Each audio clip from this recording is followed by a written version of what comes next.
we're going to make a start now. And I just, firstly, Assalamu alaikum wa rahmatullahi wa barakatuh. And I would like to welcome you all on behalf of IslamHood to today's event. And I hope this event benefits you all. And I make dua that Allah subhanahu wa ta'ala blesses this gathering, inshallah. I see a lot of familiar faces, but for those who haven't been here before, this is the 6th session in a monthly series for the sisters titled Tarbiya Program. If you would like to know more, we have a YouTube channel called IslamHood UK, so you can visit that and see our previous recordings, inshallah. I would like to take this opportunity to thank our beloved teacher for taking the time out of her busy schedule to share her wisdom and knowledge with us. SubhanAllah, it's such a blessing having her in the Islam community with us and sharing her beautiful knowledge and her wisdom to the Islam community, I guess. And I'd just like to thank her on behalf of me and of all of you. Jazakallah khair. And yeah, I think that's it. Without further ado. جزاك الله خير. نحمده ونصلي على رسوله الكريم أما بعد فأعوذ بالله من الشيطان الرجيم بسم الله الرحمن الرحيم رب اشرح لي صدري ويسر لي أمري واحلل عقدة من لساني يفقه قولي السلام عليكم ورحمة الله. My dear sisters, it's really nice to see so many beautiful new faces, mashallah, and young sisters. You're all young, of course. I mean, mashallah. But, especially young sisters, really most welcome. May Allah always bless you on your path of treading towards knowledge and searching for knowledge, seeking knowledge. May Allah bless you and grant you ease in this journey, because we are really in difficult times. Not to complain, because a difficult time, alhamdulillah, if Allah, chooses to test us and to look if we are really sincere in our claim of being believers, then we are grateful. We are not complaining to Allah subhanahu wa ta'ala, but in the sense of being surrounded by fitan, by tribulations, we can say that we have a share of these tribulations in our present modern day time. So may Allah make it easy for us and make us steadfast on His path. And like the sister said, we are on this monthly, but sometimes we skip 1 month, meeting of Tarbiya sessions. Tarbiya sessions meaning that we take some part of the Quran or some parts of the Quran. Today you will see we will take the whole message of the Quran actually, to see how this can affect our hearts, and then by our hearts also our behavior. Because when the Prophet ﷺ said, when the heart is good, in a good state, then all the body will be in a good state. And if the heart is corrupt and full of corruption and evilness, then all the body and equally likewise your behavior will be full of evilness and corruption. So this is actually what we're trying to do. Tarbiyah, not in the meaning of child say thank you, say this and that. This is also tarbiyah, but this is quite superficial tarbiyah.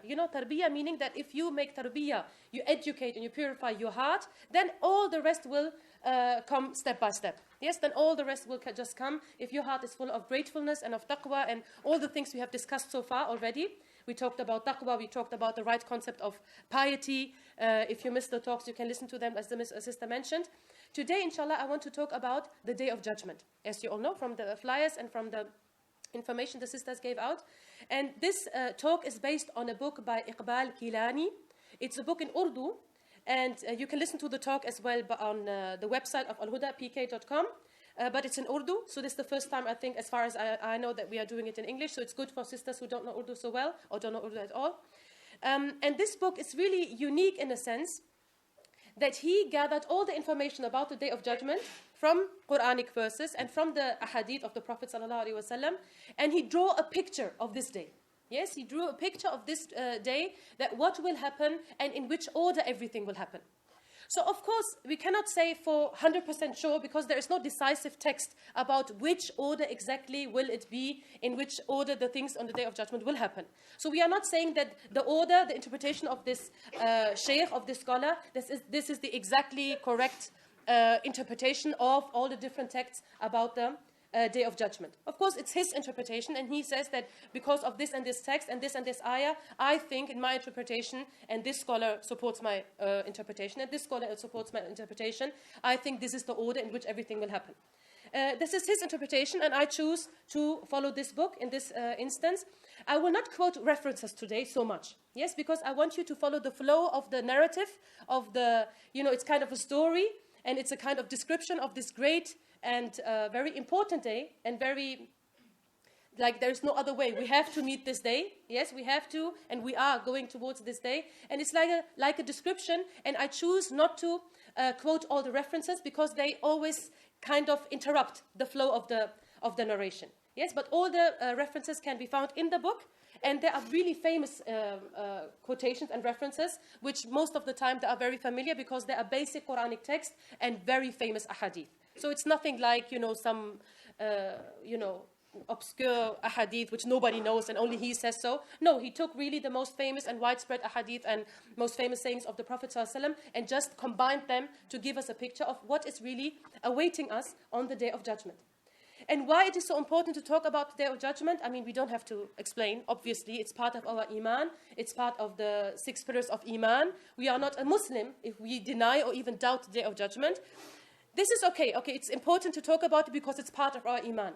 But really, it is also very important to talk about it because, for example, if you plan a journey, you are going, I don't know, Pakistan, or you are planning a day out with your children, or you are planning something small, you're just going shopping or something, yes?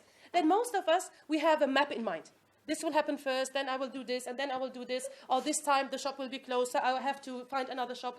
We have some kind of planning. The people who don't have a plan, they don't achieve anything. We know that. Yeah, who just hurry out and say, oh, the shop is closed, I didn't know. Yes, they don't achieve anything because they lack planning. They have no map in mind. So we have a map even for the smallest things we do in our daily routine life, and because we want to be as successful as possible. We want to achieve what we have in mind. We want to benefit ourselves, yes, and we want to avoid harm. Now, anything you could possibly plan, like any journey, any shopping event, anything you could possibly plan, you can never say for sure and with 100% certainty that this plan really will really happen. That this day out, this shopping, going out for shopping, this journey you are planning, that this really will happen. Because anything can happen in life. Yes, maybe you missed the train, maybe you missed the flight, maybe something else will happen. Like one sister recently, she told me she was planning to go to Pakistan and her ticket was already booked. And then on the morning of her flight, her doctor called her and said, no, you have something in your lung and you can't fly because your lung will, I don't know what happens in the lung, but you can't fly because it's very dangerous for you. The suitcases were already in front of the door because she was already departing. So we don't know what can happen in life. Yes? So any journey, anything you are planning, your wedding day, yes? The birth of your first child, the grand anniversary of your parents, whatever, wedding anniversary, anything grand you are planning, you can't say for sure you will see this day. Can you? Guarantee to me. If you are so sure, you guarantee it to me now. Nobody will dare. Everybody saying, oh, inshallah, then we say inshallah. Yes? But one day which will definitely come to pass, and every single one of us will see this day, is the Day of Judgment. Every single one. You can plan it or you can avoid to plan it, but you will see this day. So we should know what will exactly happen on this day so we can prepare ourselves, we can prepare our minds and avoid the greatest harm for ourselves and achieve the greatest benefit possible for ourselves. I mean, this common sense. There's nothing more important than to be prepared for this great day. And really, there is no page in the Quran, Aqidah-wise, if you want, the importance within the hierarchy of the Aqidah. Aqidah-wise even, there is no page in the Quran which does not directly or indirectly talk about the Day of Judgment. It's the main, after Allah subhanahu wa ta'ala, it's like the second most important topic and theme of the Quran, the word of Allah subhanahu wa ta'ala. Yes? So as I said, I will not quote too many references, but you can find all the references in this book, and really they are widespread in the Quran and in the Sunnah. So you can have, you can trust the narrative, and I want you to listen, and I want you to imagine. And don't imagine other people. Imagine yourself on this day. Because this is what the shaitan comes and says, yes, my auntie, she will be in really bad shape on this day, And you imagine someone else, and you imagine your enemies, and you imagine other people. Imagine yourself, because it's you want to benefit. Your imagining someone else does not benefit you, nor does it harm someone else. It's useless. It's from shaitan, it's time waste. So imagine yourself and try to, I mean, if this is not, like the Arabs would say, some say it's even a hadith, but let's say the Arabs said that the وَكَفَى بِالْمَوْتِ وَعِذًا, the maut, the death, is really sufficient as a reminder, as a admonisher. Really, if death does not admonish you, then who can help you, really? If death and what will happen after death is not making your heart softer, and you're still hard-hearted, then ask Allah for a heart. Like Ibn Qayyim al-Jawziyah said, that analyze your heart when you are in the company of righteous people, analyze your heart when you read the Quran, and analyze your heart when you are alone. And if you don't feel your heart in these three circumstances, then ask Allah to give you a heart because you have none. May Allah protect us. Yes, these were the scholars of our ummah, and they gave us, great wisdom, words of wisdom. So inshallah, we will talk about the Day of Judgment. Again, this is not a decisive interpretation of what will exactly happen on the Day of Judgment, especially the order. It might happen that the order will be slightly different, but this is really not the point. Yes, I want you to understand that even if the order would be different, for us, it doesn't really make a big difference. Yes, for us, it does not make a big difference because we have to go through every single step of these different steps. Yes. The Day of Judgment will start, so we will not begin with the death. Yes, obviously, because there is a hadith that when some of you dies, his qiyamah has already begun. Yes, so what the Prophet ﷺ meant by saying this, that his time for doing deeds has come to an end, and so his life has been ended, and his qiyamah, like his result, is already with him now. But it doesn't mean that this is the great Day of Judgment which is mentioned in the Quran. The Day of Judgment, it's a special day which will come at a special time, appointed time. Nobody has been given the knowledge about it, even not the Prophet of Allah sallallahu alaihi wasallam. Only Allah knows about it. And the Day of Judgment will start with the angel Israfil blowing into the trumpet. And there is a saying about angel Israfil, which is related, this is his name, that he only has this job, to hold the trumpet in his hand. And he's described in the narrations, he's described as having the trumpet already on his lips. Like it's not somewhere and he has to take it when the order of Allah, from Allah comes. No, it's already on his lips, and he has lowered his head and he's staring at the throne of Allah subhanahu wa ta'ala, awaiting the order of Allah. So as soon as the order comes, he will just have to blow into the trumpet. And once he blows into the trumpet, this is the starting of the Yawmul Qiyamah, Yawmul Ba'ath, the Day of Judgment. Yawmul Hashr. Also the Arabs, when they would, in every language actually, in every language, if you find something very important for that people, for those people, you will find many words for this thing. Like the indigenous Alaskan people, for example, which we should say Eskimo, which is actually a bad word. Yeah, but we call them Eskimos. They have, I don't know how many, 19 words for different kinds of snow. We say snow. I mean, snow is snow. Where's the difference? But because they live with snow and they have so many different kinds of seeing this and analyzing it and different qualities, they have different kinds of words to name every single one of it. Likewise, the Day of Judgment has many different names. The Day of Judgment, because so many things will happen on this day.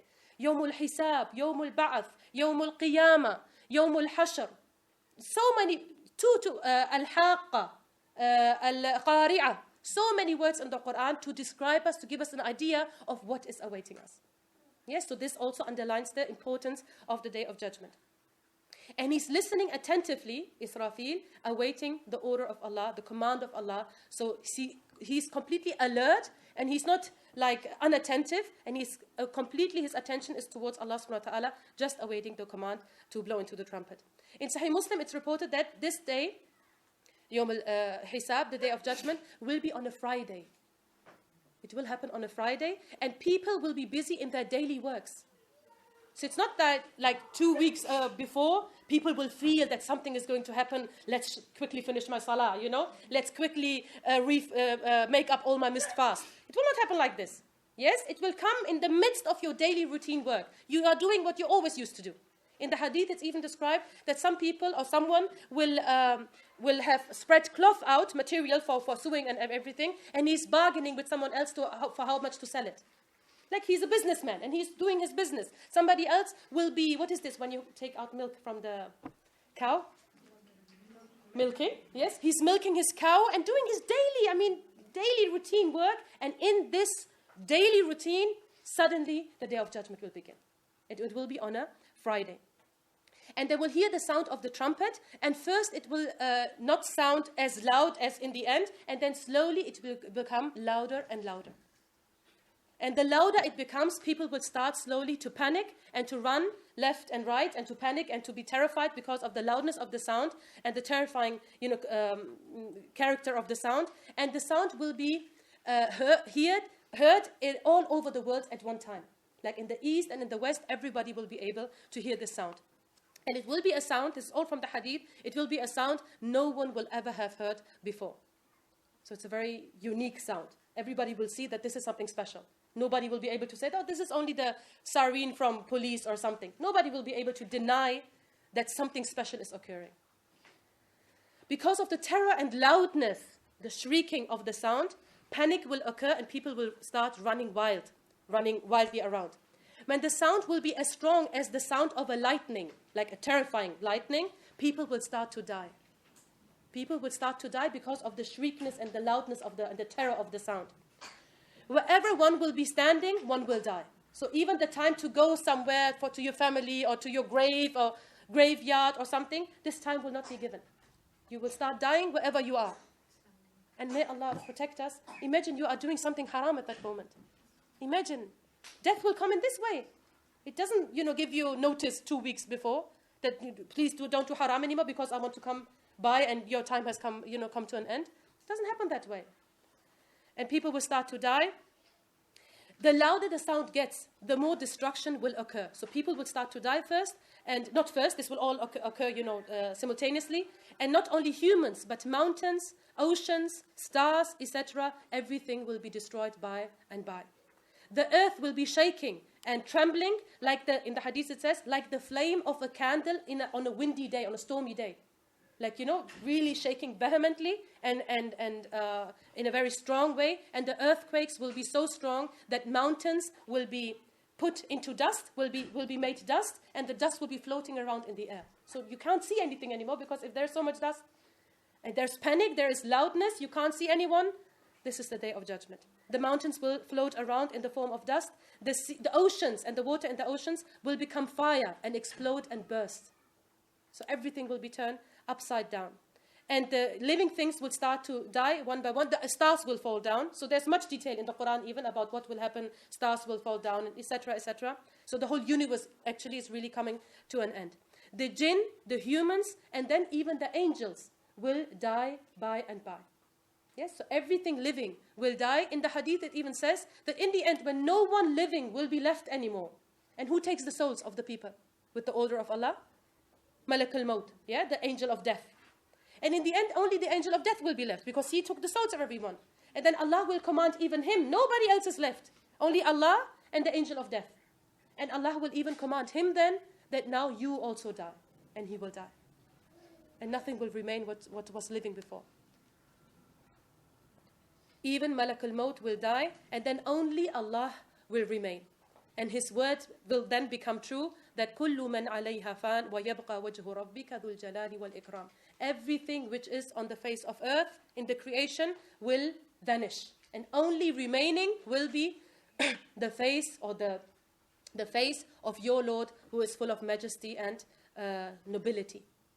Then Allah will say, this riwayah from in the hadith, it says that then when only Allah will remain and there is no one else but Allah, Allah will say, أَيْنَ جَبَّارُونَ أَيْنَ مُتَكَبِّرُونَ لِمَنِ الْمُلْكُ الْيَوْمِ. Where are the tyrants of the world? Yes, where are the tyrants of the world? Where are the arrogant people? For whom is the kingdom today? For whom is the kingdom today? In another riwayah from Sahih Muslim, it also says that Allah will say, أَنَا الْمَلِكُ أَيْنَ الْجَبَّارُونَ, etc. That I am the king. I am the true king. Yes, everybody else who assumed kingship and kingdom and authority for himself, where are those tyrants and where are those who assumed power? After a long time of silence, and only Allah knows how long this time of silence will be, because Allah asked the question, and nobody will answer because nobody else will be there. After a long time of silence, nobody will answer. And then, after a long time of silence, Allah will start to create the earth and the creation in a new way and shape everything in a new way. So the earth will be recreated, but not in the form as we know it now. Not in the form as we know it now. It's in the traditions. It is reported that the earth will be flat and it's even described like in a mithal, in a picture, that it be flat and rolled out like when you roll out a piece of dough. Yes, when you make roti or whatever you make, yes, and you flatten it and you make it widen. You widen and flatten it so that many people can gather upon it. And there will be no trace of a building or a mountain or anything which humans produce, or even trees or anything. Nothing will be on this piece of earth. Only wideness, flatness, and white color. It's described, it's white as the piece of dough. When you knead dough, and this whiteness of the dough, it will be white. Why is it white? What do you think? This is the piece of earth where people will be gathered together. Yes? For example, if you write on a black paper, is it visible? When you write on a white piece of paper, is it clearly visible? Yes? So every single human being will be clearly visible, and there is nothing where somebody could hide behind it. No mountain, no valley where you can hide and go inside. Nothing. Flatness and wideness like a big hall or something where everybody will be visible. Then Allah subhanahu wa ta'ala, after, is preparing the place of the Medan Hashr, where the gathering will take place, then humans will start to grow with the order of Allah subhanahu wa ta'ala, will start to grow. Then the second time, Israfil will blow into the trumpet, and then the resurrection will start. Second time, the angel Israfil, after being commanded by Allah subhanahu wa ta'ala, then will blow into the trumpet, into the sur, and people will be resurrected. And they will grow from a tiny part of the backbone, which always remains, even if you bury someone, a dead person, or even if you burn him, or in any way, he decays this body. It's scientifically proven actually, that a small, tiny part of the backbone, has it a special name? Tiny part of the backbone? Something like this, exactly. Yes, exactly, small part of the backbone, which has a special name even. This always remains. And from this, people will start to grow as like plants grow from the seeds when you put them into the ground. Only difference, the plants stay within, with their roots, and people, they will be able to walk.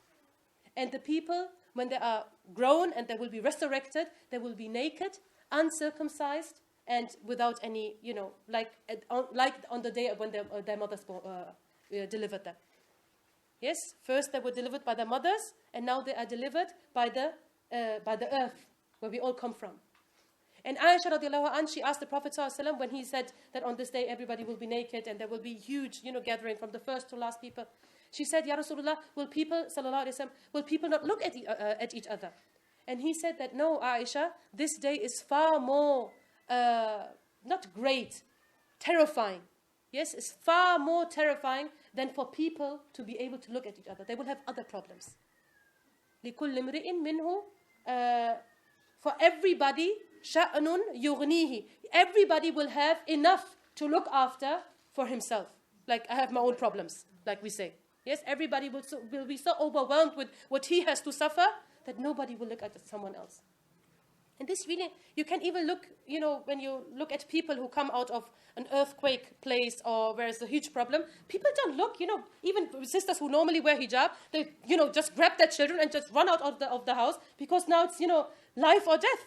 Yes, you don't take care of normally you should take care, but in this special case, people forget the normal rules. So on the Day of Judgment, it's not like any other day we know. The Day of Judgment is a very special day, very terrifying day. Yes.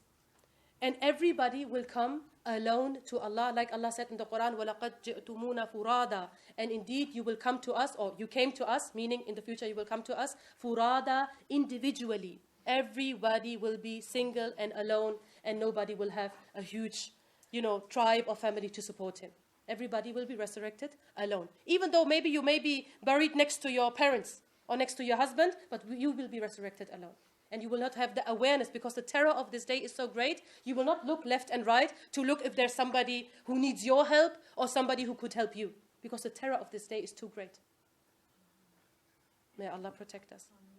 The first of all human beings who will be resurrected will be Muhammad sallallahu alaihi wasallam. And it's reported that when he rises his head from his grave, and the dust will even will just fall down from his head, and the first thing he will utter will be that, what about my ummah, sallallahu alaihi wasallam. Yes, what is the condition of my ummah? And he will show his concern for the ummah. May Allah make us not from those who will disappoint him. And then, one by one, the other prophets will be resurrected. So they will have the first, resurrection will be for them first. Then the shuhada, then the fudala, and the righteous people, and the pious people, and the martyrs, and the ahl al-iman, and so forth. And then the sinners, the fujjar, and so forth. Then the kuffar, then the mushrikeen. So you can see there is an order in the resurrection even. Yes, there is an order in the resurrection, and Allah knows best. People also, this also we know from the text, people will rise according to their deeds. For example, somebody who used to be blind towards the signs of Allah, he will be resurrected blind. Like we read in the Quran that, Ya Allah, Ya Rabbi, I used to be able to see, now I'm blind. What happened to me? And Allah will say that, no, likewise, you used to be blind, for that what I sent you. Something like this in the Quran. Yes, so as you acted in this dunya, in the same manner, you will be resurrected on the Day of Judgment. Some people who used to be arrogant will be resurrected in the, not shape, but in the size of ants. And people will just, tramp over them. Yes, they used to be arrogant and they used to boast and have a high, and used to look down on other people. And they will be the ones who will be, trodden on by other people. Yes, so what you sent forth, Yarhamakallah, what you sent forth will be given back to you in the form even of resurrection. Yes, some will be in the shapes or in the size of ants. And the kuffar, seeing the Day of Judgment and realizing that everything they denied or they did not think it would happen, when they see this, they will panic extremely. And it's described in the Quran that their hearts will beat so severely that they will almost come out of their mouth, like in this severe panic, and their eyes will roll and they will not be able to breathe. So it will be real, in a bad shape, the kuffar. And the iman people, yes, they will witness this terror as well. May Allah protect us. But their level of terror and panic will not be as bad as that of the kuffar because they expected this day. Yes, but still nobody can say it's an easy day. Yes, still this day is a very heavy day and a very difficult day for everyone. May Allah make it easy for us. Also, the Haji, for example, will be resurrected according to his deeds. He will be in his ihram and he will say talbiyah when he will be resurrected. The Shaheed will be resurrected with his wounds still, flowing forth the blood, still blood coming forth, and he will be in the state, and the blood will not be like in a bad scent or something. It will have a nice scent. Yes, like musk. What do you say? Musk, like musk and a nice perfume, and he will be, witness for everyone that, look, I did this when I died. Yes, so everybody will be resurrected according to his deeds, and may Allah resurrect us in a good, state. Yes. When people are resurrected, 2 angels will be assigned to every single human being. 2 angels will be assigned to every single human being, and they will bring or drag. It depends on what kind of person you were. They will bring this person to the place of mahshar, the place of gathering. Yes? The place of gathering. In the riwayat, it says it's Mulk Sham, the land which we call Sham, which is the whole Levant. Not only what we call modern-day Syria, but Lebanon, Syria, Palestine, Jordan, the whole area of Sham, and Allah knows best. Yes, the whole earth will be recreated in a different shape, but this is the place where Allah said, here I will gather humanity and the Bani Adam. Yes, and these 2 angels will drive the one they are assigned to the Maidan Hashr. And the Iman people, some of them, according to their deeds, they will be able to walk very quickly. Yes, and the angels will not rebuke them or beat them or something. Others who do not want to go to that place, they will have to be beaten by the angels. And they will be driven with force and with, stern angels, like soldiers. Yes, like as if soldiers are driving you or pushing you to a place. Some of them, for example, those who are blind, they will fall and stand up and fall and stand up. And this is the way they will have to do all this long journey. This is the way in which they will have to go to the place of mahshar. Some people even will be walking on their heads. Yes? For example, sinners who are punished in this way, that they are resurrected in this upside down way. Yes? They turned everything upside down in this world. Truth was falsehood, falsehood was truth. They turned everything upside down here in this dunya. So in the next world also they will be turned upside down. Somebody asked the Prophet ﷺ that, Ya Rasulullah, how they will be able to walk on their heads? And he said, the one who made you able to walk on your 2 feet, he is also able to make you walk on your head. Yes, true. Who is the creator of physical laws? Yes, the gravity and this and that. Allah can change everything according to His will. Others will be walking. Others, for some, it will even be allowed that they will be journeying to this mahshar on riding animals. Some will have camels, some will have horses, some will have, according to their deeds, they will be given riding beasts. And everybody will be silent. Like if you imagine a big gathering of many, many people, you would imagine, in the least some whispering or something. Nothing. It even says that not even a loud sigh will be heard, because the panic and terror of this day is just too great. Imagine the whole humanity. Imagine just this room. We are enough people right now. Imagine, just half the city of our city. It's enough people. And imagine all of them together in one place, all going into one direction, and you can't hear even nothing. You can't hear anything because of the terror and may Allah protect us. And everybody will be going into one direction. Then, when people will be collected and gather together in this mahshar, in this gathering place, it will be said that وَامْتَازُوا الْيَوْمَ أَيُّهَا الْمُجْرِمُونَ, separate yourselves, O you criminals.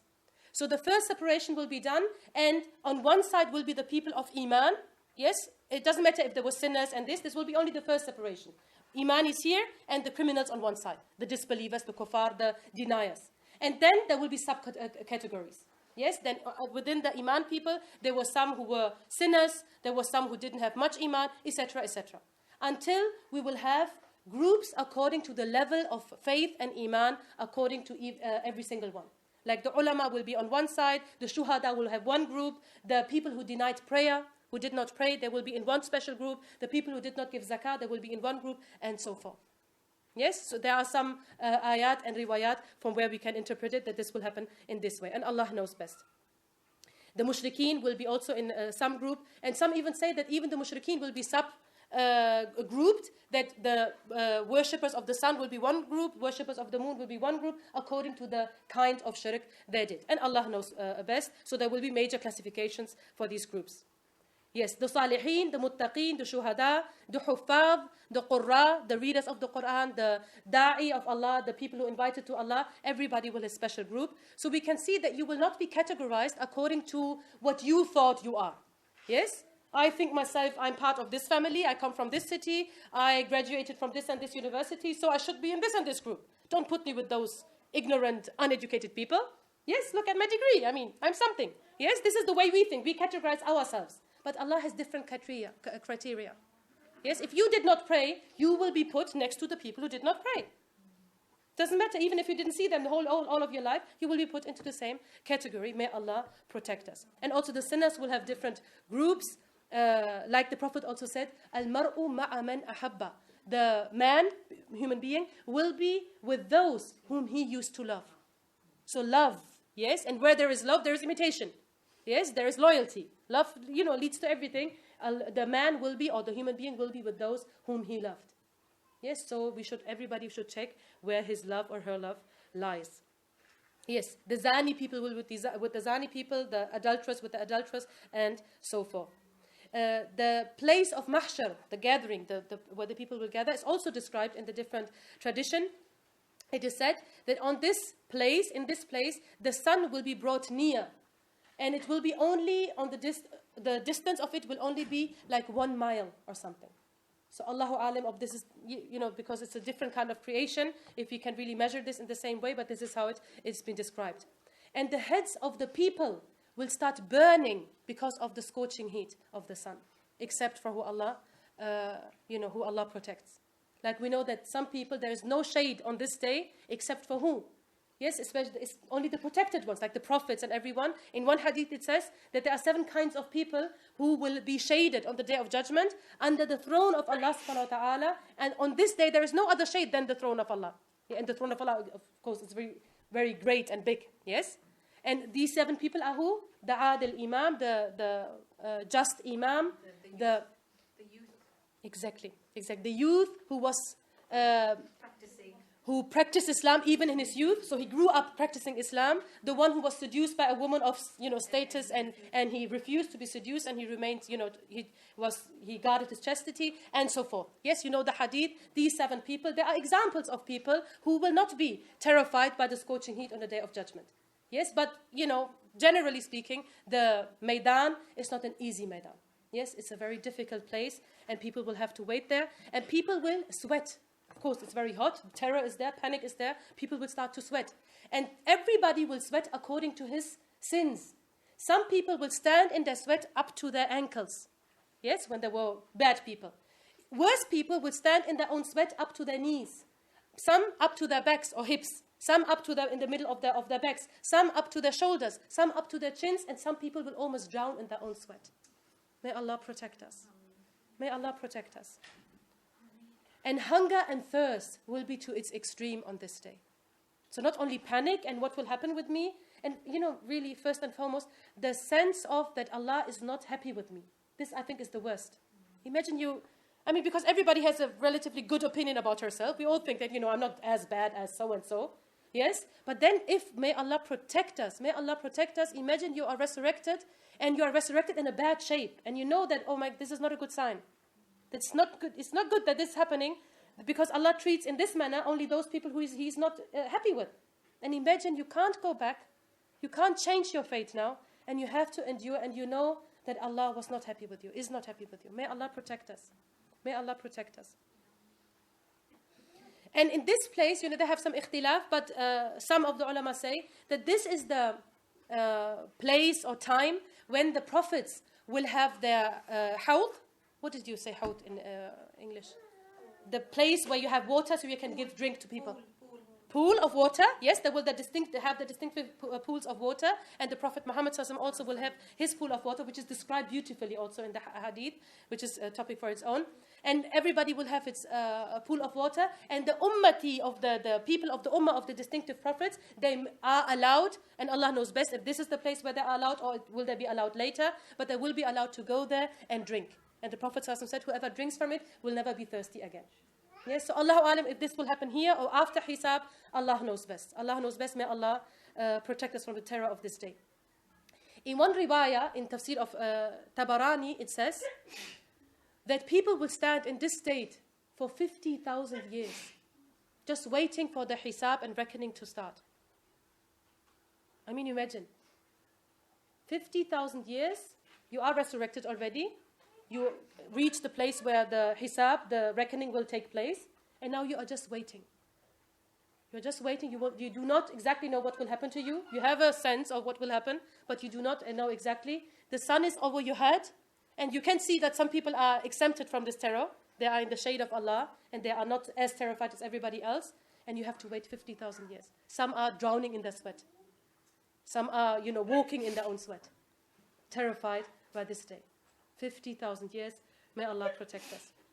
And then this is the place, this famous hadith, which is very long. I will not quote all of it. It's quite long. But this famous hadith of the Prophet ﷺ, there's one riwayah in Sahih al-Bukhari, and there are others as well, in which it is reported that this is the place then, or the time, when people will be so exhausted by waiting 50,000 years.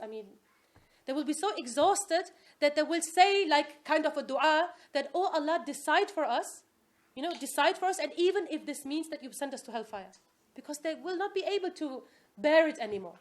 And then this is the place where they will go to the prophets, and they will go to Adam alayhi salam, and they will say, Adam, you are the first man, you are Abul Bashar, you are the father of all human beings.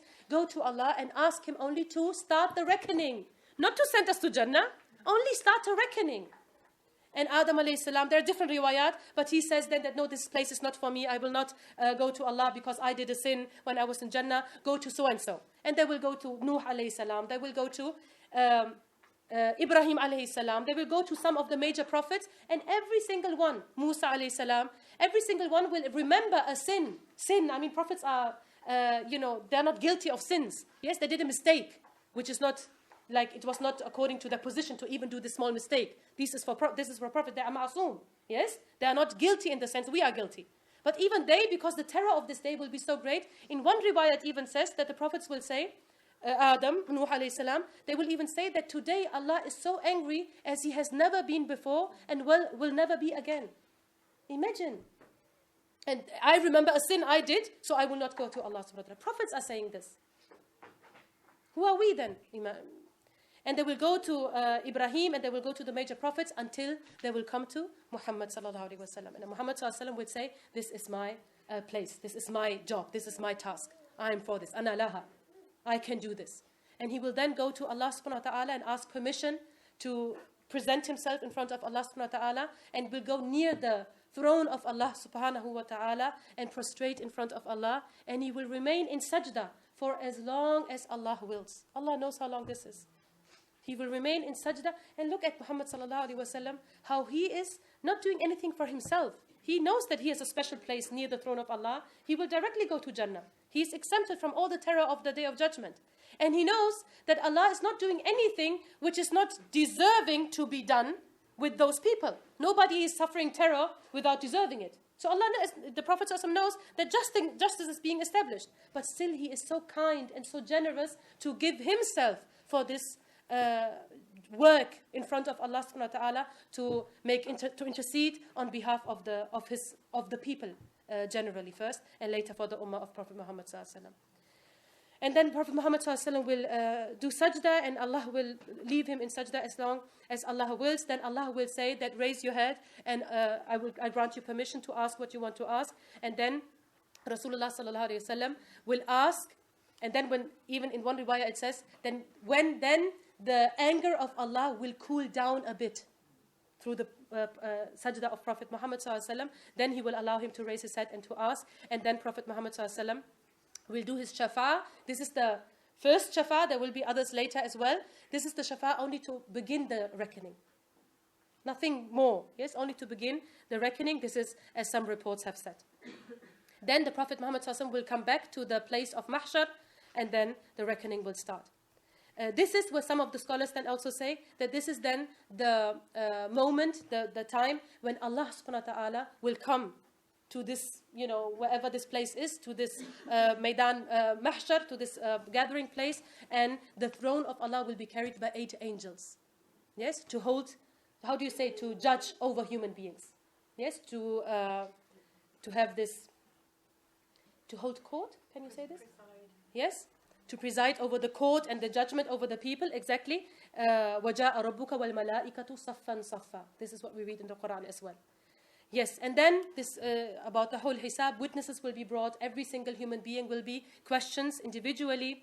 And now about this also there is ikhtilaf, that when exactly will people receive the books, their own specific books of deeds, the registers of their own deeds. We know that we will receive our own books of our deeds, and the righteous people will be receiving their books in their right hands, in front of them, that here you are. Yeah, like you give somebody something good, achievement. And the bad people, the sinners, will receive their books behind their backs with the left hand.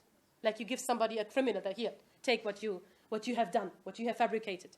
Yes? So even in the manner of giving, there will be a difference. And some say that this will be the time when then, first of all, the registers, the books of their deeds will be distributed, and then later the scale will be established, and the individual reckoning will then happen.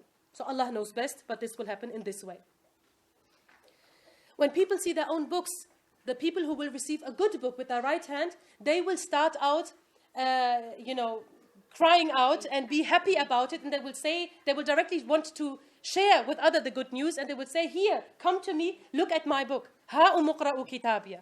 Oh, you come here and read my book, because he will be so happy and relieved and proud, in a good meaning of the word, that he has achieved something good, because his book is given to him in the right hand. And you will see the happiness of some of the people who will receive the book in the right hand, even on their faces. The faces on this day for the good people are described as shining and radiating, in bright and full of happiness. Yes, surura and nadratan wa surura, freshness and brightness and happiness. The face of the sinners will be dark, and dark in the sense of like unhappy and wretched and full of sorrow and full of huzn and full of depression. And you can see this in this face. It doesn't matter which color of the skin. This is not the point here. Somebody who has a dark skin can be very radiating. We know this. And somebody who is completely white can be full of darkness. Yes, so this will happen on this day as well. And their darkness will increase when they receive their books with their left hands. And some of them, this is also from the text, some of them will then start biting their hands, like as a symbol of grief and sorrow and remorse. And they will wail and lament, oh, woe to me had I not received my book. Better for me not to receive anything than to receive this. And everybody, this is in Surah Al-Kahf, for example, will be very astonished and surprised that this book does not leave anything out. What kind of book is this? It does not leave out anything. لا يغادر صغيرة ولا كبيرة إلا أحصاها. Everything is here. Even this and even this. Like sometimes we do things and say a word which we do not even, take, notice, and we don't even give any importance to a word. I just said a word. I even forgot it. Yes, and how many times somebody is really, we injured someone's feeling because we said one word and we don't even pay attention. Yes, and likewise every single word, when, where, which occasion, everything will be recorded and documented in this book. And people will be astonished and say, this book doesn't leave out anything. Even the things I did when I was alone, and even I was sometimes not aware of it. Sometimes we are so unaware and so automatic, models that we don't even pay attention to what we are doing. Everything will be in this book. Nothing is left out. And then Allah, again, the order might vary, but then Allah will start asking people one by one. So mushrikeen will be asked, sinners will be asked, people who denied prayer will be asked, everybody will be asked. For example, in the Quran it is described that the people who did shirk, they will be asked, why did you do shirk? What was your proof? Why did you do it? And the sinners, the mushrikeen especially in the Quran, they will start lying. Like they used to lie in dunya. Yes, like they were not truthful in dunya. Likewise, they will continue, and this is also something we have to think about. The way you used to be in this dunya, like you were truthful here, you will be truthful in the next life as well. If you used to be a liar and untruthful and arrogant and, whatever, you will remain to be so, and you will keep being so even in the next life. So there's nothing magical in between which just turns you around and makes out of you something very special and new, because the death has just, somehow washed everything away. You will be, like they say, a person dies the way he lived. Yes? And a person will be resurrected the way he died. So everything is interconnected. You want to see a change in your hereafter, you change your today. Yes, you change yourself today, this is the way how you change your hereafter. There's no other way. Like there's no, magical word we could say. It doesn't work like that. Why did you do shirk? And they will start lying that we didn't do shirk. Complete, just denied, clearly, openly. And then Allah will bring witnesses. And they will, one by one, they will deny the testifying of every single witness. Allah will bring angels who wrote their deeds, and they will bear witness that, yes, we wrote it down, they did shirk on this day, on this day. But still they will deny and say, no, we don't accept the testifying of these angels. Then their records will be brought, where everything was written down, and also this will testify that they did shirk. Then even in the Quran it says, the idols will be brought. Yes, which will later be also, placed into Jahannam, or brought into Jahannam. And even the idols will be made speaking and will be asked, even they will witness, but they will deny the testifying of every single witness and will say that, no, today we will only accept the witness of ourselves. And then what will Allah do? He will seal their mouths, and Allah will make their hands and feet and skin, Allah will make them speak. And they will speak out against them. Yes? And they will start rebuking their own body and say that we want to save you from hellfire. My hands and my feet. But they will say, and what made you speak? Like I think it's in Surah Sajda, and somewhere in the Quran, and the body, the skin and everything will answer that Allah made us speak, who makes speak everything else as well. Yes, who Allah can make can order whatever He wishes. Yes, and the mushrikeen will curse their own hand and feet, etc. So this means also for us that if you want to sin, and you do not want any witness, then do a sin where you are not present. Make sense? Yeah, it's not possible. Because you will always, of course, if you are sinning, then obviously you are sinning with your body, with your mind, and with whatever Allah has given you. And this is not possible. Also, Allah will ask the munafiqeen, who just pretended to have accepted Islam, but inside they were full of disbelief, and they disbelieved in the message of Islam and everything, that did you believe in this day? And the munafiqeen will start that, yes, I believed in this, and I believed in the Prophet, and I followed them, and I did this with them, and this with them, and he will think that he will be able to deceive Allah, just as he was able to deceive the believers in the world. But Allah, obviously, He's not to be deceived, and Allah will then make His leg also speak. Allah will make His leg speak, and the leg will testify against him. May Allah protect us. Also about the munafiqeen later on the Day of Judgment, when on the on the bridge when there is complete darkness, they will also ask the believers that give us from your light. Because in dunya we used to be together. If people pretend to be loving of Islam and this and that, and we are all a huge group. But Allah knows about the states of the hearts. And then the believers will answer that, no, go back from where you came and search for nur for where you came. Yes, because real light will only be given to the believers, not to those who only pretended. May Allah protect us. Yes, and also the people of Iman will be questioned, but they will be questioned not as sternly as the sinners and the mushrikeen and etc. will be questioned. For example, we know about one story from the hadith that one of the believers who used to sin as well, but he had sincere iman and sincere love for Allah and His Prophet sallallahu alaihi wasallam, he will be questioned and Allah will draw him near to him. Allah will draw him near and Allah will cover him with the veil of mercy. So Allah knows how this will really happen. Allah knows, but Allah will cover him with the veil of mercy and speak to him in a, if you whisper to someone, in a private way, so nobody else will be able to listen. And Allah will ask him, did you do this sin? And he will say, yes, my Lord, I did. So he will admit, because he used to admit it in dunya as well. He was someone who asked Allah's forgiveness. He sinned because we are human beings, but he was full of love and righteousness and piety. So he used to admit and show remorse in dunya, so he will be also truthful in akhirah. And he will say, yes. Allah will ask, did you do this sin? He will say, yes. And did you do this sin? He will say, yes. Until he asked every single sin, and this man will think, I'm destroyed now. Allah remembers every single sin, and as so many I did, I am destroyed now. But Allah will say that here, I covered these sins for you in dunya, and today I will forgive them for you. And he will be made to enter Jannah and paradise. May Allah make us from those who enter paradise without any reckoning. Ameen. Yes, and not only individuals will be questioned, but also groups of people, like nations. The nations of the prophets, for example, the followers of Shu'aib, the followers of Salih, the followers of Nuh alayhi salam. As a community, they will also be questioned. So individual hisab and a communal hisab, you can say. As a group, they will also be questioned. For example, we know from several riwayat that, for example, the people of Nuh alayhi salam, they will be brought and they will be asked that why did you not accept Islam or accept Tawheed and what Iman? Did you not have any prophet? And they would say, no, nobody came to us. Lie, deny it, openly, bluntly. And Allah will say that, no, Nuh alayhi salam, you come, and he will testify that, no, I delivered the message as you told me. But they will say, we do not accept. And Allah will say, do you have anyone else who can testify with you? And Nuh alayhi salam would say, yes, I have the ummah of Prophet Muhammad sallallahu alayhi wa sallam. وَكَذَلِكَ جَعَلْنَاكُمْ أُمَّةً وَسَطًا لِتَكُونَ شُهَدَاءَ عَلَى النَّاسِ, so that you may bear witness against mankind. But if we don't know anything from the Quran, upon which base do you want to bear witness? And they will say that, yes, we know, we testified that Nuh alayhi salam went to his people and he delivered the message. And they will say that, how can you bear witness? You were not even present in our time. And they will say, because of what Allah had revealed to our Prophet Muhammad sallallahu alaihi wasallam from the Quran. And Quran is the word of Allah. Allah does not lie. Yes, so our witness, our testifying is why? Because we read the Quran. That if we read the Quran. Yes, if we read the Quran, then we would know about these things. And today, yes, and several other narrations also talk about, in the same way, about other prophets, like Shu'aib and Salih, etc. Yes.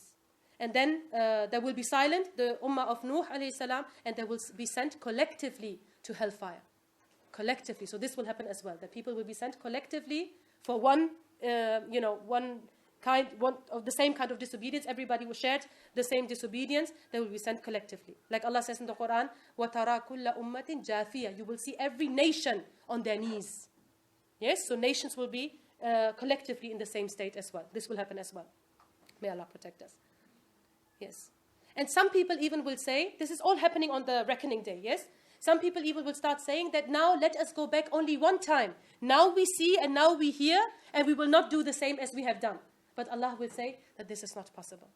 Yes, once you have left dunya behind, there is no going back. And even if I would send you back, you would do the same you have done before. You are lying again as you used to lie in the life of this world as well. Yes. The things which will be reckoned first, because there is an order in reckoning as well. There are things which are the rights of Allah, and there are things from the rights of people. حقوق العباد and حق الله. The haqq Allah is the first thing which will be questioned and asked is about the prayer. This is the first right of Allah which will be asked about. Every single prayer. And if somebody succeeds this reckoning, this question about prayer, the rest will be successful as well.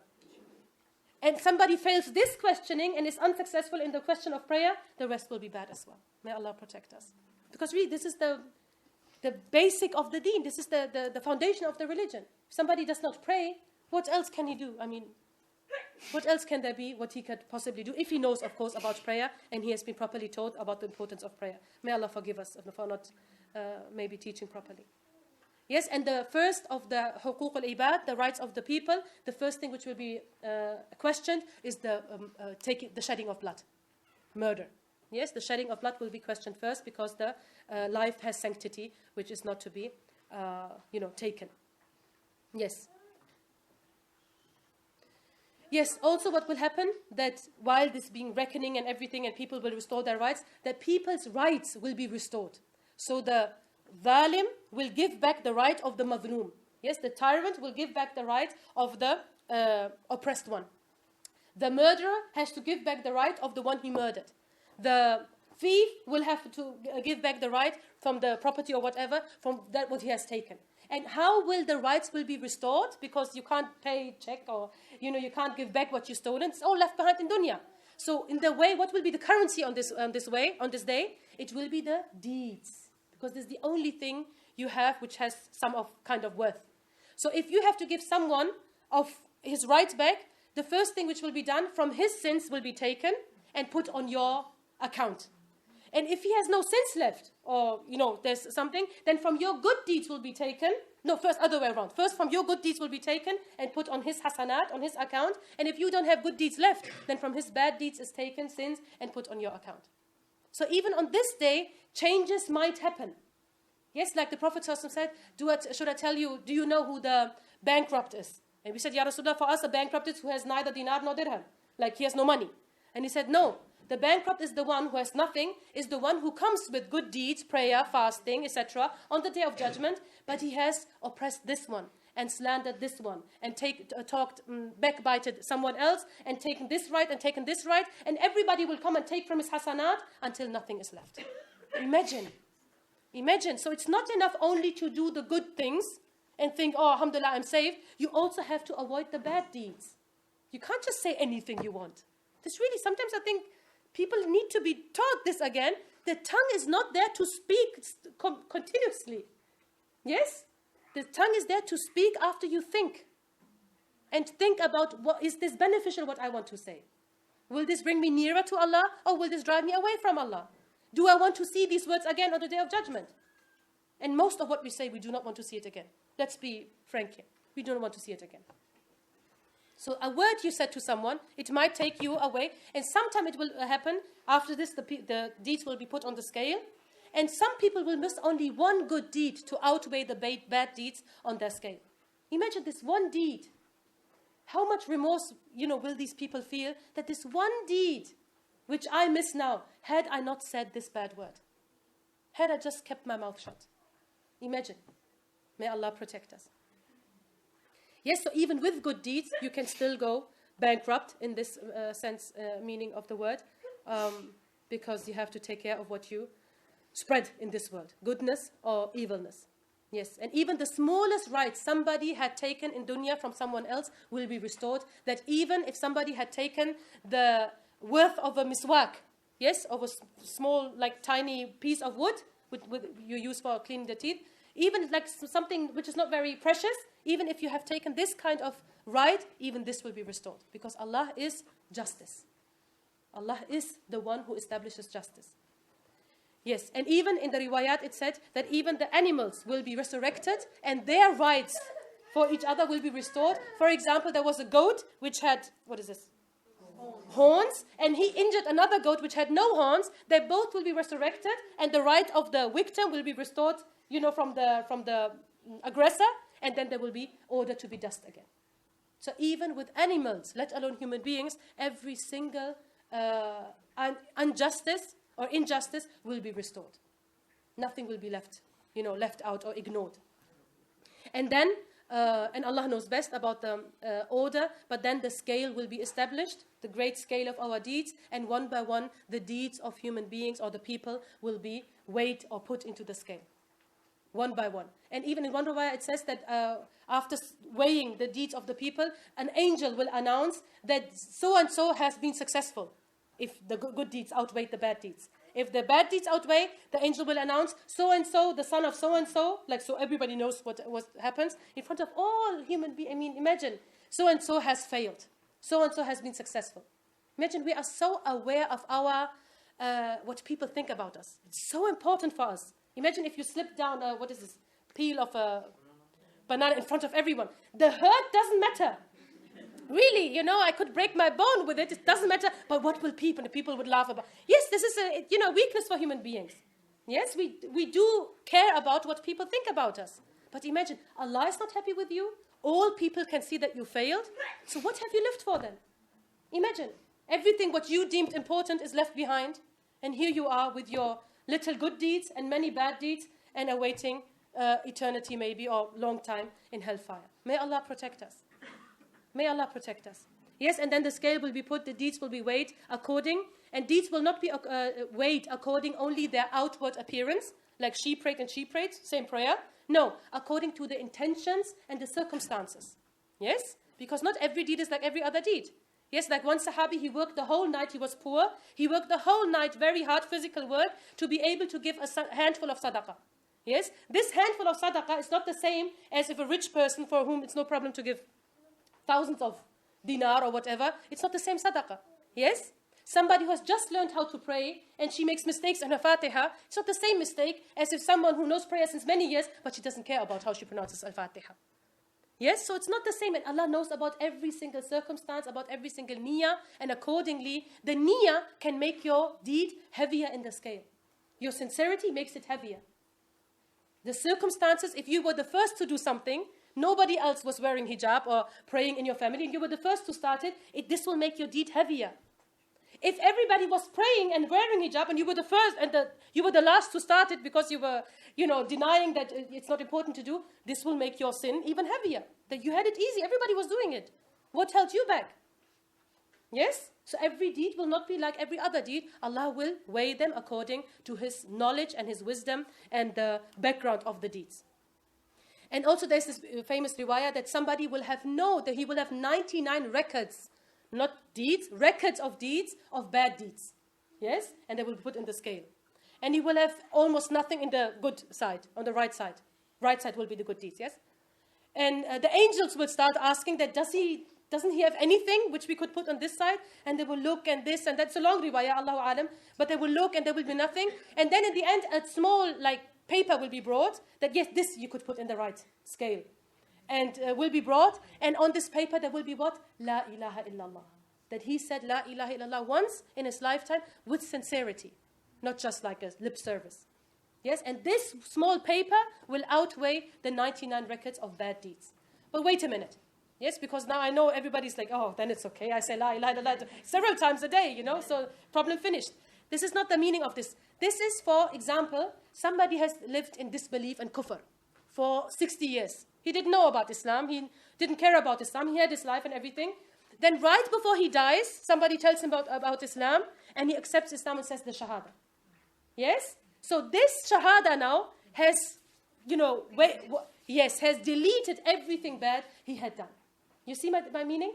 Yes, this, for example, for these people, is this riwayah, and not for us people who know everything and we say the Shahada and we still choose to sin. May Allah forgive us. But still, I would still say, sincerity is so precious that even if you say sincerely, La ilaha illallah, and you ask Allah for forgiveness sincerely, yes, I think one moment of sincerity can outweigh many, many bad deeds. Yes, just to be, this dhikr of Allah in the real sense of the word. Yes, and the Prophet also, there's a text that the mizan, like the scale, establishing of the scale, is one of the 3 places where nobody will remember anyone else and nobody will be able to benefit anyone else. Because this is the place where people will look for deeds. I only miss one deed. Is there anyone who can give me one deed? And nobody will come forth to help him. Not his brother, not his father, not his son. Imagine. This is for me especially difficult. Because in dunya, it has to be really hard that your own father would not help you. Yes? But even this, many of us, we know stories where fathers turn away from their children. Yes? They become egoistic, or, circumstances are so hard that you can't take care of more than yourself. This happens in dunya. And the day of judgment is nothing like dunya. Yes, and then the last step, which is the most difficult step, like the ulama say that this is one of the most difficult steps. This is the bridge over Jahannam, which is called Sirat. And this is really remarkable because when we ask for the straight path, we also say Sirat Mustaqim. Yes? Meaning that if you are able to walk on the Sirat in this dunya, then inshallah Allah will make you able to walk on the Sirat properly and in a safe manner in Akhirah as well. Yes, but if you avoid Sirat Mustaqim here, then you will have trouble walking over it there as well. And the Sirat is a bridge over Jahannam. So beneath it is Jahannam. And for some people, it will be thinner than a hair, than one hair. And it will be sharper than the blade of a sword. Yes, for some people. For others, it will be made broad and easy to walk on. Again, according to the deeds of the people. Yes, according to your deed, how much inclined were you to the straight path in this dunya, accordingly you will tread over this path. And also in the riwayat it says that in this place there will be complete darkness.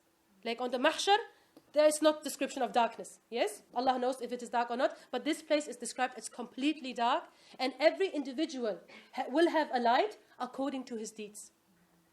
Imagine there is a bridge, beneath it is Jahannam, it's thinner than hair and sharper than a blade, and there is darkness. Imagine this for a moment. Imagine, and you have to walk over it. There are angels standing and, driving it that you have to walk. You can't say, no, I choose to stay here. It's not possible. Yes, I would rather not walk over it. No, you can't. You have to pass this bridge.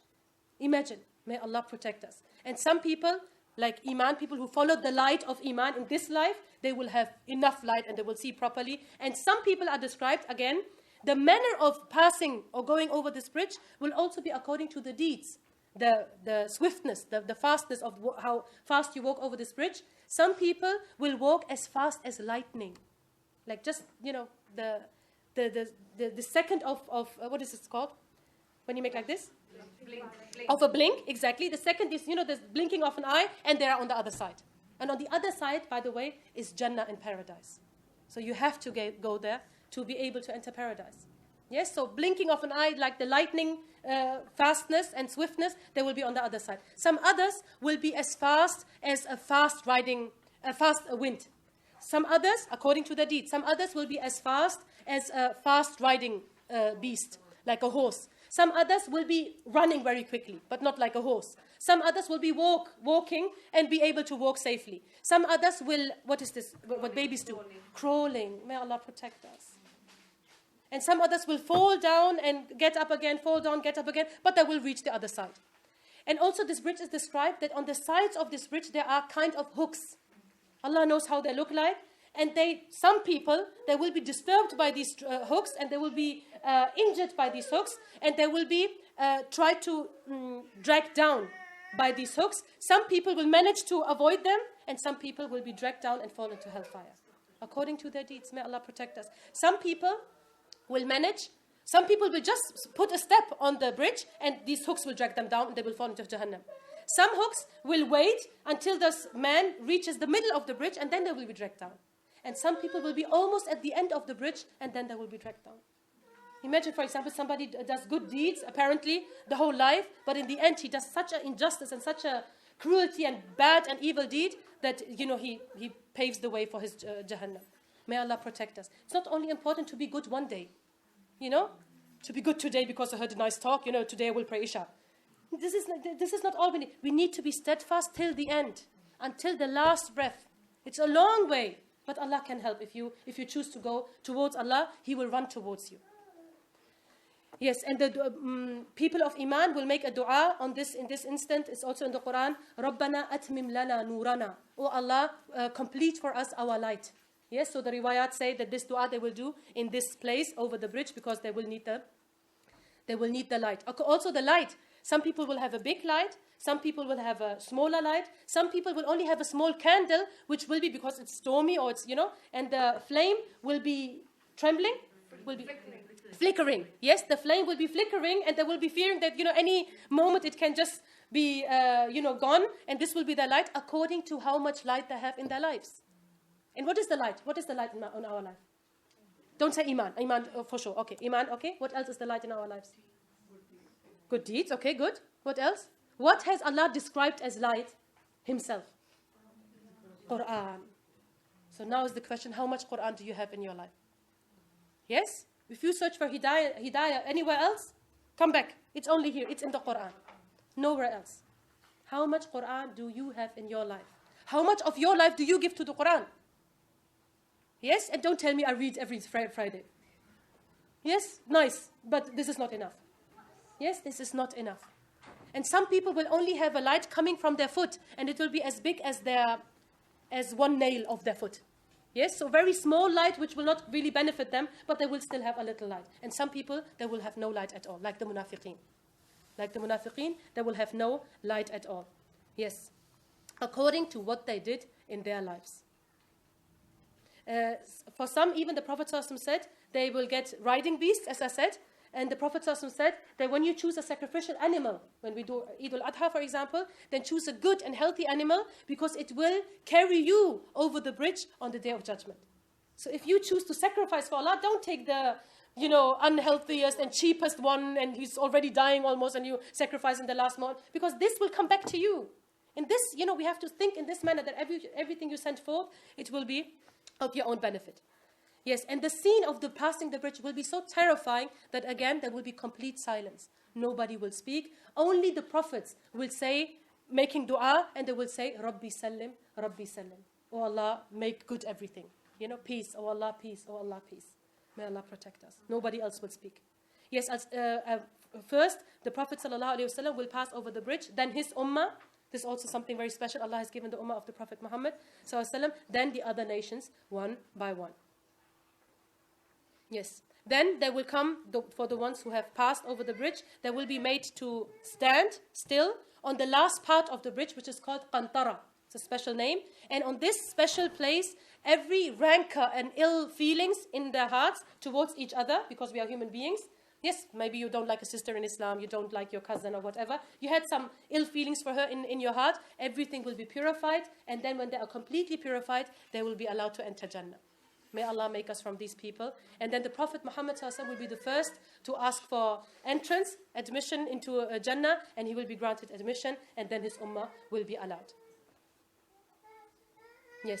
And then the Prophet Muhammad ﷺ, when he's already in Jannah, there are different riwayat when exactly he will say it, Allahu Alam, but he will say that, what about my ummah? How many are here and how many are left behind? And he will be told that many, so and so, are in Jahannam. And this will upset him so much that he then will go to Allah subhanahu wa ta'ala and ask permission to intercede, and he will prostrate, and Allah will allow him in sajda and leave him in sajda for as long as Allah wills. And then he will say, raise your head and ask, and Allah will say, do shifa and intercede for the people of Iman who had Iman, but their sins were so many that they had to be sent to hellfire.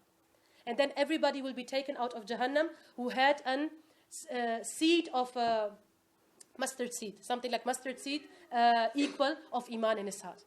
Yes, but first they have to enter Jahannam. May Allah protect us from Jahannam, keep us far away from it. Then the Prophet ﷺ again will ask, what about my ummah? That he will increase the numbers of ummatis in Jannah, and he will go back and forth until half of the people of Jannah will be the people of the followers of Prophet Muhammad ﷺ. So from 1/4 of the Jannati people to 1/2 will be the people of the ummah of Muhammad ﷺ.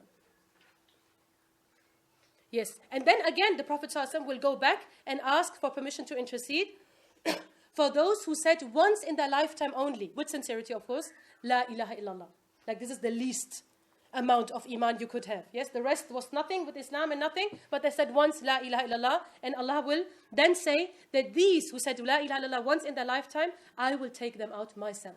And these people will then called by the dwellers of paradise, they will be called Utaqa ar-Rahman, the freed people by ar-Rahman. Allah freed them. May Allah protect us. We don't even want to go near Jahannam, let alone be, first sent in and then later be taken out. Don't think that, if this means I will be taken out anyways, so it's not a big deal. Jahannam, only the shriek, do you say shriek? Like the shout, yes, of Jahannam is so awfully terrible and terrifying that children will get white hair. Yes, like on the Day of Judgment also they will get white hair. The shriek only of Jahannam is more terrifying than anything else you have ever imagined. Let alone to enter it. May Allah protect us. May Allah protect. We don't want to be near even this. We want to enter Jannah without reckoning, without hisab. Yes, and then in Jannah there are many riwayat how the life in Jannah will then, will be lived and will be experienced by the people. Allah will unite relatives. For example, if one of your relatives had a very high rank in Jannah, then the other relatives, because He will look for His relatives, and there are others also in Jannah, but they are lower than him. But Allah will raise their rank so they can all be together. Yes, so may Allah give us good relatives and let us be good relatives for other people. And then this is the end, inshallah. There are many other things, of course. This is not an exhaustive description of the Day of Judgment. Many other things, but this is like the red line. Then in the last thing I want to share with you is that then Allah subhanahu wa ta'ala will call out, or let's call out an announcer, that, O people of Jannah, come to the edge of Jannah. And O people of Jahannam, of hellfire, come to the edge of hellfire. And people will gather and, look. And Allah subhanahu wa ta'ala then will show, in Urdu you say menda, what's in English? Kind of sheep, but with, yeah? Ram, exactly. This is what, yes, like a kind of animal. And Allah would say, do you know what this is? And they would say, yes, this is death. So it will be a symbolized, in a form of a being, of a living animal, it will be death. And Allah will then order to have this animal be slaughtered and killed, and then an announcer will announce, or Allah will announce, that from this day there is no death, and from this day for people of paradise there will be no death and eternity for you, and O people of Jahannam, there will be no death and eternity for you. And this will be the happiest moment, one of the happiest moments for the people of paradise, and one of the most tragic and miserable moments for the people of hellfire. May Allah make us from the people of paradise. May Allah make our Day of Judgment an easy day. May Allah make it the most happiest day we will ever experience. May Allah return us to Allah when we are in a state that Allah will be happy with us. May Allah forgive us our sins. May Allah make us sincere people. وآخر دعوانا أن الحمد لله رب العالمين سبحانك اللهم وبحمدك أشهد أن لا إله إلا أنت أستغفرك وأتوب إليك. Anything you want to share or ask? We have still 5 minutes? Yeah, yes? So you can ask, or you want to share something, you are most welcome. Looks like we have questions. Okay, then I thank you for your, mashallah, nice coming and taking part, and Allah bless your time, and have a safe journey back home. Jazakumullahu khairan. And yes, the sister, should I say something? Yes, please, yeah. If you want to. No, I'll do another one. Okay. So the Sisters of IslamHood, who mashallah manage and organize all these beautiful events, of course they need, they're normal people, yes? So if you want to start doing something for Islam, of course you need people around you who help you, yes? Because everybody has private life and family and has own concerns and worries and everything. So these events, they do not take place if there are no funds and some kind of help of other people. And if you do not, give out generously, these things cannot happen anymore. So if you are not able to organize it yourself, no problem, you can help in another way. Yes, so if you can, please, I don't know what, if you fill this out, I think you can help them. You can take such a paper and you fill it out, for example, or you can donate directly. They have, this brown things where you can put money inside, yes, and you can help in any way, but you should try to help as much as you can. Don't give much, but give a little. Yeah, and have a share in these kinds of great works. Yes, Jazakumullahu khairan. And the sister wants to say something. Jazakumullahu khairan. So on behalf of IslamHood, I would like to thank everybody for attending. I would also like to thank Ustadha for taking her time to deliver this lecture. May Allah subhanahu wa ta'ala reward her in this life and the next life. I pray that you all find the talk today beneficial and that it serves as a reminder to everybody, including me, that the day will come. The day will most certainly come when we all will be held accountable for our actions. And I know at times that this can be hard when our lives are so busy, but we need to remember that everything we do now is either going to help us or destroy us in terms of our akhirah. So I pray that we all realise this and we can live a life of La ilaha illallah before it's too late. I pray that Allah subhanahu wa ta'ala protects us from His anger on Yawm al-Qiyamah and that we are granted the mercy of being under His shade on that day. Okay, so moving on, some of you may be aware that a couple of members from the IslamHood team are leaving for Umrah next week, inshallah, and one of the projects going on in conjunction with this is raising money for the cleaners of the two sacred mosques. Anybody who has been to these masajid can truly vouch for how hard these cleaners work, day and night, to keep it clean, and many come from different backgrounds and countries and have actually left their families behind. So donating to this cause will truly make an impact on their lives. So for those of you who would like to donate, if you give any donations directly to me, and I'll make sure that it goes on to the right people. Another thing, next, in about 2 weeks' time, we have our second instalment of the Stories of the Prophet, so you should have found these leaflets on your chairs. Alhamdulillah, the first one on Adam alayhi salam was very well received, and we pray that you can all join us for our second one on Idris and Nuh alayhi salam. So please do save the date and encourage all your family members to come along. Finally, one last point. We are currently looking to develop a structured tajweed course in the near future for those of you who want to improve your reading of the Quran. So if anybody is interested, we have a little sheet at the sign-in desk when you walked in. So if you put your name, number and email address down, we can contact you when we have actually developed the course. So that's pretty much all from me. As you leave, please could you kindly stack the chairs against the walls. And as always, there are drinks and refreshments outside for you. Jazakumullah khair. Wassalamu alaikum wa rahmatullahi wa barakatuh.